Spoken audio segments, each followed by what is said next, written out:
안녕하세요. 맹꽁이 여사 71번째 시간입니다. 추석 음식 준비. 오늘은 주일날이고 내일은 추석날이다. 예배 후에 혼자서 시장에 가서 시장을 봐가지고 왔다. 그동안 조금씩 준비는 했었지만 그래도 필요한 게 있어서 시장을 간 것이다. 며느리는 손주 때문에 일을 할 수가 없다. 작은 손주 100일이 돌아온다. 혼자서 하려니까 하는 것도 없이 바쁘기만 하다. 연휴가 길어서 5일 동안 먹으려면 준비를 해야 한다. 애들이 반찬을 사서 먹는 걸 보니 일을 하는 김에 더 해야 되겠다. 오이로 오이 깍두기도 만들고 호박전도 부치고 두부전, 부추 갈아서 부추전, 고추장 넣고 고추장전, 고사리 나물, 취나물, 멸치나물, 북엇국, 돼지갈비. 하여간 이런 음식을 준비하는데 6시간이 걸렸다. 오늘 목사님 설교 말씀이 며느리를 대할 때 새신자 대하듯 하라고 하셔서 다들 웃었다. 또 시어머니를 대하고 음식을 준비할 때는 사명감으로 하라는 말씀을 하셨다. 정말 그런 마음으로 할 때 기분 좋았다.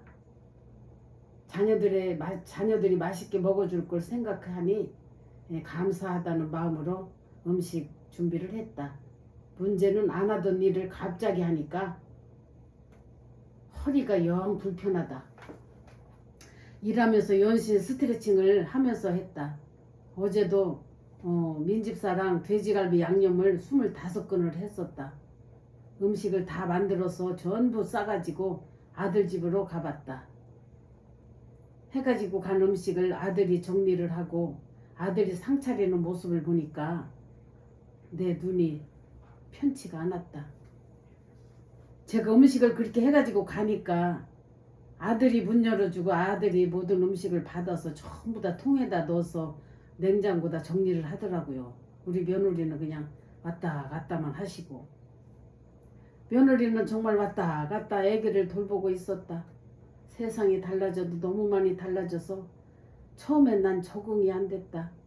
이럴 때마다 내 생각에는 시어머니가 음식을 하루 종일 만들어서 싸가지고 갔으면 며느리가 얼른 받아서 정리를 하고 밥상을 차려서 먹었으면 내 기분이 좀 좋았을 건데, 요즘 며느님들은 우리 며느리는 전혀 신경을 안 쓰는 듯하다. 그저 남편이 상을 차리게 하고 가만히 보고 있다. 하여간 난 일체 내색을 하지 않았다. 함께 즐겁게 밥을 먹었다.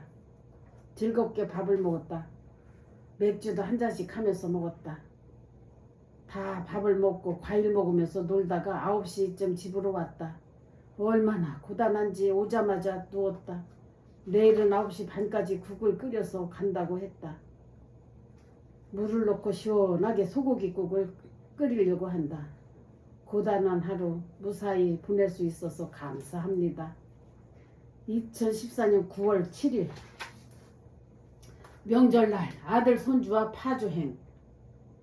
명절날 아침에 내가 국을 끓이려고 며느리는 밥만 하고, 내가 국을 끓여가고 우리 며느리는 밥만 하고, 우리 아들은 예배를 인도하고, 아들 집에 들어서니까 가족들이 한복을 모두 입고 있어서 기분이 좋았다. 명절 기분이 났다. 아들의 인도로 추석 가정 예배를 드리고 밥을 먹고 파주로 드라이브 하기로 했다. 며느리는 손우랑 집에 있고 작은 손주랑 집에 있었어요. 작은 손주랑. 우리는 큰 손주를 데리고 아들과 셋이서 아들이 운전을 하고 드라이브도 할 겸 또 파주 쪽에 땅도 볼 겸 기분 좋게 출발을 했는데, 이게 웬일인가. 차가 어마무시하게 막힌다. 내 생에 내 생각에는 다들 고향에 가고 차가 없을 것 같았는데 그게 아니었다. 아주 차가 도로에 꽉 차 있었다. 파주 마정리에 도착을 하니 2시쯤 되었다. 황씨 할머니 집에 잠시 들려서 80대 할머니 혼자 계신다. 황씨 할머니가 벌써 연세가 85세라고 하신다. 손주 둘 데리고 사시는데 얼마나 힘이 드실까. 큰아들이 이혼하고 그 할머니의 큰아들이 이혼하는 바람에 손주들을 어려서부터 할머니가 기르셨다고 한다. 집안을 둘러보니까 청소를 평생을 안 한 것 같으다. 먼지와 때국물이 투성이다. 온통 집안이 너무 더러웠다. 할머니는 반갑다고 반겨주시면서 명절 음식을 내놓으셨다. 송편과 여러 가지 전들을 물김치와 함께 주셨지만 정말 먹기도 좀 그랬다. 먹는 척만 하고 송편을 싸가지고 나왔다. 할머니가 우리 땅에다 농사를 지으시니까 가끔 가면 그래도 챙겨주시곤 하신다. 이 할머니가 저한테 땅을 팔으셨어요. 그런데 그 땅에다 제가 뭐 집도 짓지 않고 있으니까 그냥 거기다가 텃밭으로 우리가 사용을 하고 계시더라고요. 우리는 할머니 집을 나와서 임진각으로 갔다. 임진각은 여행 온 사람들로 북적북적했다. 그 넓은 주차장은 꽉 차 있었고 날씨는 어찌나 더운지 우리는 응달진 곳을 찾아서 자리를 잡고 준비해간 과일과 떡을 먹었다. 우리 손유리는 뭐든지 잘 먹고 잘 놀아서 너무 귀여웠다. 고맙기도 했다. 잘 놀아줘서. 1시간 정도 놀다가 4시 반에 출발을 해서 집으로 오는데 올 때도 어찌나 차가 막히는지 김기사 내비게이션 안내로 오는데 자꾸만 내부 순환도로로 안내를 한다. 안내대로 오는데도 가는 곳마다 주차장이다. 서울시의 광화문 내거리와 남산 터널 생전 처음 와보는 도로였다. 내비게이션이 그냥 안내하는 대로 왔습니다. 시내는 차 가지고 처음 와봤고 다들 배는 고프지. 우리 아들은 집으로 전화해서 밥 좀 해놓으라고 부탁을 한다. 난 전화를 했다. 어머마 집을 나오니까 올 때나 갈 때나 차가 막혀서 고생을 하고 있다. 저녁을 먹어야 하는데 찬밥이라도 있니? 했다. 우리 며느리 왈 찬밥도 없고요. 쌀도 없어요. 한다. 야, 내가 듣기로는 우리 며느리가 기분이 안 좋은 듯하다. 아주 차가운 말투였다. 난 두 말도 안 하고 가슴에 싸함을 느끼면서 알았다 하고 전화를 끊었다. 우리 아들이 배가 고프다고 한다. 내가 우리 집에 밥 많다고 하면서 그럼 우리 집에서 밥을 가지고 가서 먹으라고 했다. 아들은 또 날 보고 전화하라고 한다. 난 싫다고 했다. 네가 하라고 했다. 아들이 전화를 해서 자초지종 말을 했다. 아들도 목소리에 힘이 쭉 빠진다. 다들 기분이 다운된다. 며느리가 아주 냉정하게 대했던 모양이다. 지금 세상에 이런 세상이다. 아무도 며느님에게 말을 못한다. 쌀이 정말 없다고 하는데 아니 명절에 쌀이 똑 떨어지게 살림하는 며느리 이해가 안 간다. 나는 믿어지지가 않았다. 집에 쌀이 없다는 게. 더군다나 명절에. 우리 며느님은 미안한 기색은 조금도 없었다. 난 아들 집에 아들을 내려주고 며느리 얼굴도 안 보고 어저께 음식 싸간 그릇과 아침에 국 끓여간 그릇을 가지고 집으로 왔다. 아, 우리 며느리가 이렇게 무서운 면이 있더라고요. 명절인데 이제 우리가 늦게 왔다고 화를 냈다고 나중에 물어보니까 그러는데 우리는 차가 막혀서 가는데 몇 시간 오는데 몇 시간 거기 가서 그냥 1시간 정도 있고 그 싸가지고 가는 그 떡만 먹고 그냥 왔는데 아 이렇게 냉정하게 대하더라고요. 쌀이 없으면 슈퍼 가서 사다가 밥을 해놔야 될 거 아니에요. 밥도 안 해놓고 내가 음식을 해간 그 그릇만 문 밖으로 내놓더라고요. 가져가시라고. 아휴 진짜 눈물 나더라고요. 이럴 수가 있나 싶은 게. 그래도 혼자서 집으로 와서 밥을 먹었다. 하나님, 내 마음을 좀 위로해 주세요. 너무너무 마음이 힘듭니다. 며느리의 이 작은 행동 하나가 내 마음을 이렇게 고단하고 힘들게 합니다. 하나님, 이 시간이 빨리 지나게 하소서. 이렇게 했습니다. 추석 이튿날 공동체로 가다.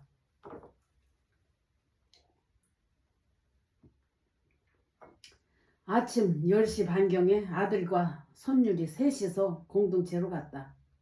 돼지 갈비를 가지고.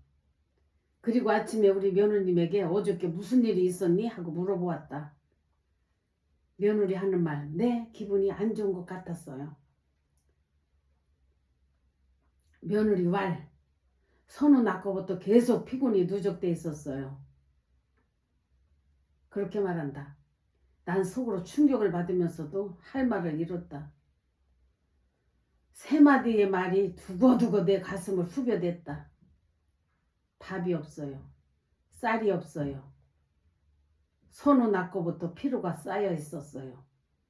이 세 마디가 내 가슴을 후벼 파고 있었다. 공동체 가면서 아들에게 속상하다고 말을 했다. 사람이 살아가면서 아무리 힘들어도 각자 자기의 도리를 하면서 살아야 하는 건데 어저께 온몸은 도리를 안 하고도 너무 당당하더라. 세상에 어찌 이런 일이 있을 수가 있느냐고 말을 했다. 아들은 말이 없다. 하여간 공동체 도착해서 점심으로 부지런히 갈비를 끓였다. 애들은 악기 연습한다고 연습하고 와서 배가 고프니 잘들 먹었다. 공동체만 가면 언제나 음식 만드는 것이 내 일이 된다. 전도사님과 함께 이런저런 얘기를 하면서 저녁을 했다. 반찬은 소고기국과 오이무침, 또 부추전을 했다. 다들 잠을 잘 먹는 걸 보면 고생한 보람을 느낀다. 이번에는 안 자고 오려고 아무것도 준비 없이 갔었는데 내일 점심 해줘야 한다고 전도사님이 자꾸 가라고 한다. 냉정하게 거절을 할 수가 없어. 자꾸 자고 가라고 한다. 전도사님이. 아우 저는 너무나 피곤하고 해서 그냥 집에 와서 쉬고 싶었는데 전도사님은 자꾸 자고 가라고 나를 잡는다. 아휴 이렇게 냉정하게 거절을 할 수가 없어서 아들과 손녀리만 보내고 전도사님과 나는 함께 자기도 했다. 우리 손녀리는 거기서도 형들과 잘 놀고 먹는 것도 잘 먹고 하여간 하는 짓이 이쁘다. 이튿날 아침 7시에 전도사님과 아침 운동을 나갔다. 동네 작은 산이 있었는데 가볍게 운동하기는 괜찮은 곳이었다. 1시간 정도 걸렸는데 전도사님은 다리가 아프다고 한다. 운동 부족일 거라고 나는 말을 했다. 오다가 슈퍼에 들러서 돼지 뼈를 사다가 점심에는 김치 넣고 김치 뼈다귀 국을 끓여야 되겠다 생각했다. 아주 끓여주니까 애들이 잘 먹는다. 애들이 점심을 먹자마자 집으로 오려고 했는데 갑자기 목사님과 배씨가 왔다. 배씨는 이제 외국 학생입니다. 이름이 배씨예요. 이름이 외국 학생. 여자들 집에 가져간 국을 다 먹고 모자라서 목사님이 점심을 못 드시고 남자 숙소로 식사하러 오신다는 것이다. 식사를 차려드리니까 목사님도 잘 잡수신다. 모처럼 목사님과 이런저런 여러가지 이야기를 나누었다. 난 빨리 집에를 와야 하고 마음이 급했다.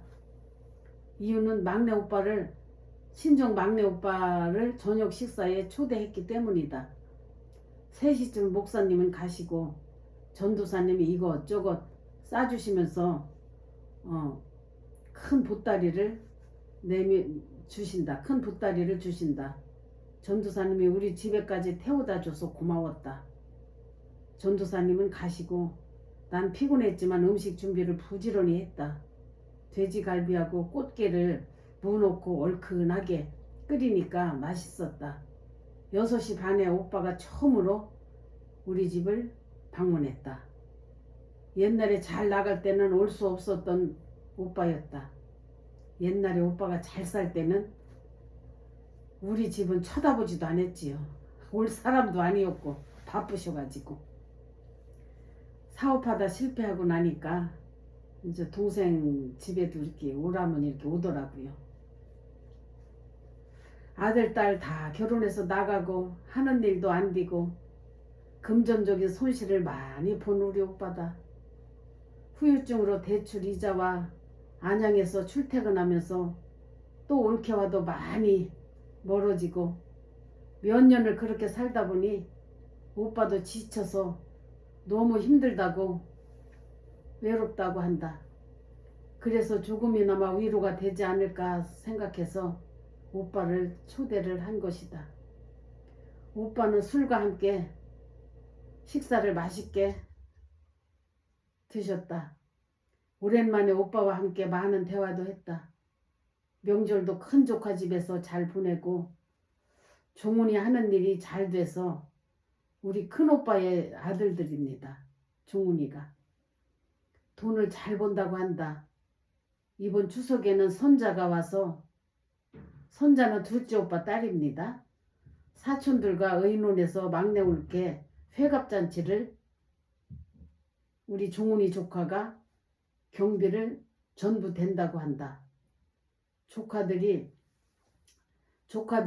주선을 해서 회갑잔치를 한다는 것이다. 자랑스러운 우리 조카들이다.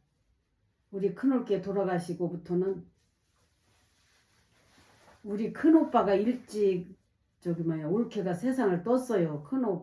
큰올케가. 애들이 한 중학교, 초등학교 요때 돌아가셨습니다. 그래서 그 후부터 우리 막내 올케가 큰며느리 역할을 하다시피 했지요.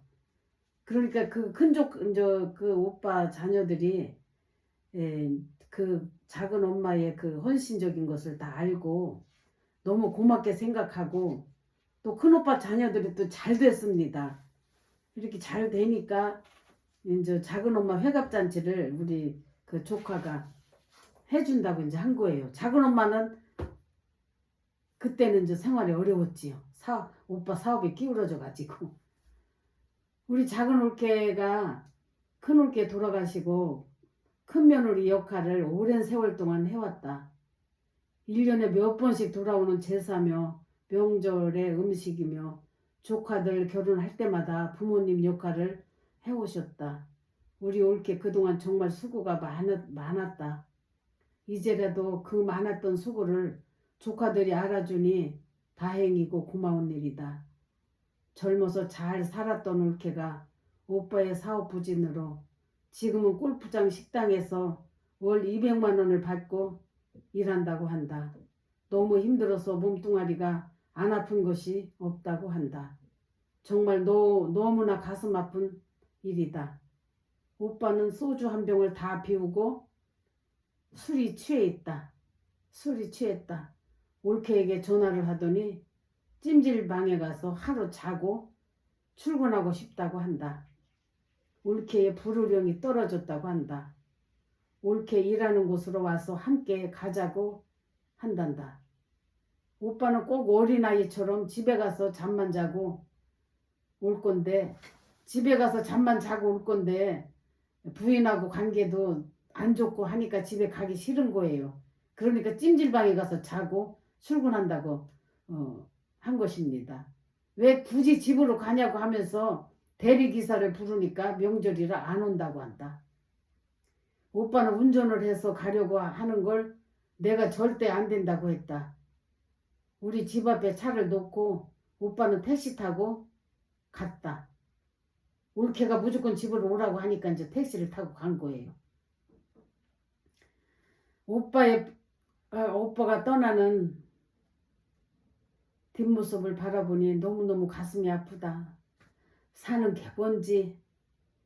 오빠는 갔다고 올케에게 전화를 해봤더니 오빠가 갔다고 이제 내가 올케에게 전화를 해봤더니 우리 올케 첫 마디부터 피곤하고 짜증 섞인 지친 것 같은 목소리로 따따따따따따 불만이 막 쏟아진다 따발총으로. 난 그냥 듣고만 있었다. 내가 무슨 말로 위로할 수가 있단 말인가. 서로가 산다는 것이 이렇게 힘든 것이다. 잘 살 때는 아무 일도 없었는데 사업에 실패하고 나니 이런 일이 있는 것이다. 굳은 일을 안 하던 사람이 나이 먹어서 돈이 없어서 또 살기 위해서 남의 집에서 또 식당에서 힘든 일을 하면서 안양에서 수소까지 출퇴근을 한다고 하니 얼마나 피곤할까. 난 생각만 해도 짐작이 갔다. 얼마나 힘들지. 오빠도 안 됐고 올케도 너무 안 됐고 가슴 아프다. 종교라도 있으면 좋으련만 오빠는 불교 신자다. 부처님 도와주소서. 기도해봤다. 기독교로 수차례 옮기라고 권유를 여러 차례 했었지만 씨도 안 먹혔었다. 내 몸도 너무너무 피곤하다. 지난 토요일부터 강행군이었다. 아무리 힘들어도 할 일은 하는 게 사람 사는 도리라고 나는 생각한다. 주변을 살펴보면 세상이 미친 건지 사람이 미친 건지 사람답게 사는 사람이 드물다. 다들 너무나 이기주의고 물질 만능주의고 배려심이 너무나 부족한 세상이다. 누구나 위로와 배려와 관심과 사랑이 필요한 사람이 이 세상에 너무나 많다. 하나님은 사랑이십니다.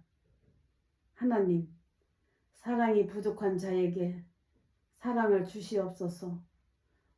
위로가 필요한 자에게 위로를 주시옵소서. 이렇게 기록을 했습니다. 2014년 9월달입니다. 정보람 시집가던 날.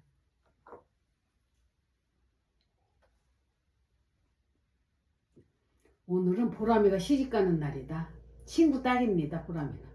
식장은 충남 보령에 있는 대천 해수욕장 호텔에서 했다. 9시에 민집사를 만나고 관광버스를 타고 식장에 도착을 하니 12시였다. 정 장로님과 이 권사가 예쁘고 멋지게 단장을 했다. 신부 신랑도 잘 어울리고 길이 멀다 보니 식이 끝나고 식장 앞이 바다였었다. 대천 해수욕장이었다. 다들 바쁘게 사진도 그냥 찍고 2시 반에 출발을 했다. 서울에 도착을 하니까 5시였다. 신랑집에서 족발과 포도, 회무침을 차에서 먹으라고 풍족하게 실어줘서 차에서 먹지도 않고 교회 식당에 와서 교회 식당에서 펼쳐놓고 맛있게들 먹었다. 우리 교회 잔치였고 혼주가 없어서 우리 슈퍼셀 가족들이 마음을 합해서 음식을 차려냈고 뒷정리까지 다 했다. 우리 교구 장로님 부부 딸이었습니다. 그러니까 이제 우리 구역에서 손님 치닥거리를 한 거예요. 거기서 싸준 음식을 가지고 와서 차에서 먹기가 이제 복잡하니까 교회 식당이 넓은 데 와서 펼쳐놓고 먹고 설거지까지 우리가 싹 하고 왔습니다. 남은 음식도 조금씩 싸가지고 왔다. 보람이가 잘 살아주기를 간절히 바란다. 나는 오늘 음복권사 때문에 약간 기분이 나빴었다. 내가 황 권사랑 차를 함께 타고 오려고 하니까 이 박 권사가 민집사랑 버스 타고 가라고 했었다. 아휴, 박 권사는 정말 성질이 다혈질이다. 그 성격은 아무도 못 말린다. 제가 왜 속이 상했냐면 우리 교회를 함께 다니다가 다른 데로 떠난 권사님들을 그 결혼식장에서 오랜만에 만난 거예요. 그래서 너무 반가운 나머지 저는 관광차를 안 타고 같이 그 차를 타고 오면서 차에서 좀 함께 하려고 그런 생각으로 그 차를 타고 온다고 하니까 이 박권사라는 사람이 함께 왔으면 관광차를 타고 가지 왜 이 차를 타느냐 하면서 굳이 그렇게 반대를 하더라고요. 그래서 제가 좀 마음이 이날 많이 상했습니다.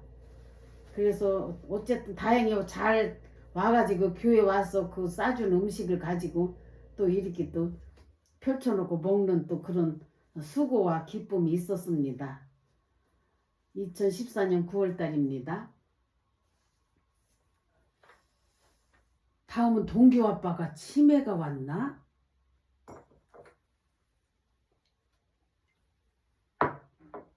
동규 아빠는 30대에 한 건물에서 서로 옆집에서 장사를 10여 년 정도 한 분이다. 지금도 동규네는 문정동에서 슈퍼를 하고 있고 가끔 한 번씩 들리면 반가워했었다. 오늘도 그쪽으로 갈 일이 있어서 얼굴 한번 보려고 들렸다. 그런데 동규 아빠는 여전히 가게에 있었다. 안녕하세요 하고 인사를 했더니 동규 아빠 왈 누구세요? 하면서 딴짓을 한다. 야 정말 황당하더라고요. 아니 그렇게 만나면 반갑다고 손도 잡고 그냥 음료수도 하나씩 따주고 하던 분이 나를 몰라보더라고요. 누구세요? 하는 거예요. 난 처음에는 장난하는 줄 알고 안녕하세요 했다. 나는 우리 아들 이름을 부르면서 나는 판철이 엄마예요 했다. 이상하다. 여전히 동규 아빠는 판철이가 누군지도 모르고 판철이 엄마가 누군지도 전혀 모르는 것이었다. 그러면서 나는 전혀 모르겠는데요 한다. 자세히 살펴보니 옛날 동규 아빠가 아니다. 눈동자가 꼭 귀신 들린 사람처럼 초점이 흐려있고 눈동자가 흔들린다. 난 정말 너무 놀라고 당혹스러웠다. 동규 엄마를 부르니까 동규 엄마가 나왔길래 동규 아빠 치매 환자 아니냐고 말을 했다. 동규 엄마는 말을 얼버무린다. 동규 안부를 물으니까 취직을 못하고 놀고 있어서 아빠가 내 쫓았다고 한다. 참 별일이야. 어찌 이런 수가 있나? 세상에 평생 돈만 알고 살더니 진짜 자기에게 투자한 거는 단 한 푼도 없습니다. 이분들은 오직 돈. 그냥 새벽부터 밤늦게까지 잠도 가게에서 자리 깔고 잤습니다. 이렇게 돈을 벌어가지고 빌라까지도 한 채 사고 했는데 아니 나이가 먹더니 이렇게 남편은 치매가 오고 아들은 취직을 못하고 아빠는 늙은 아버지는 돈 번다고 가게에서 바닥에 자리 깔고 자고 있는데 아들은 집 사놓으니까 거기서 먹고 자고 그냥 놀고 있으니 속이 얼마나 상했겠습니까? 그러니까 아버지가 내쫓았다는 거예요. 세상에 평생 돈만 알고 사더니 누리지도 못하고 이게 무슨 일인가 싶어서 너무나 정말 땅이 꺼지는 일이었다. 저렇게 인생이 사그라지는구나 생각을 하니 정말 너무너무 불쌍한 생각이 들었다. 나이도 이제 65세다. 집을 떠나와서도 나는 그 집에서 나와서도 계속해서 내 머릿속이 너무너무 복잡했습니다. 옛날에 한 건물에서 가게를 나란히 했었습니다. 저는 건재생활 했고 그분은 슈퍼를 했었어요. 얼마나 생활력이 강한지 혀를 내둘렀습니다. 우리 집 서방님은 그냥 무조건 돈 생기면 쓰기가 바쁜 남자인데 이 집 남자는 그냥 10원짜리 하나 쓰지 않고 차곡차곡 저축해서 그렇게 집까지 샀는데 진짜 여행 한번 못 가보고 맛있는 거 제대로 못 먹고 자기를 위해서 진짜 새 옷 한번 사 입어보지 못하고 이렇게 치매가 왔으니 얼마나 제가 불쌍한 생각이 들었는지 밤잠을 설쳤습니다. 2014년 9월달입니다.